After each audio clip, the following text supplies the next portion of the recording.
இந்தியாவில் மார்பக புற்றுநோய் பாதிப்பு குறித்து கவலைக்குரிய புதிய ஆய்வு முடிவுகள் வெளியாகியுள்ளன.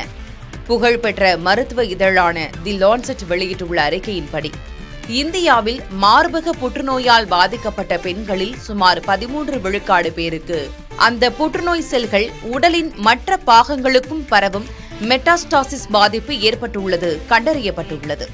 தேசிய புற்றுநோய் பதிவு திட்டத்தின் கீழ் 2009 முதல் 2020 வரையிலான காலகட்டத்தில் சுமார் 76,000க்கும் மேற்பட்ட பெண்களிடம் மேற்கொள்ளப்பட்ட தரவுகளை ஆய்வாளர்கள் பகுப்பாய்வு செய்தனர்.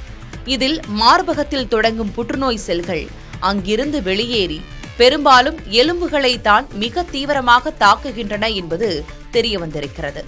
மார்பக புற்றுநோய் பாதிப்பு இந்தியாவில் தொடர்ந்து அதிகரித்து வரும் நிலையில் புற்றுநோய் கண்டறியப்பட்ட உடனேயே அது மற்ற உறுப்புகளுக்கும் பரவுகிறதா என்பதை கண்காணிப்பது மிக அவசியமாகிறது.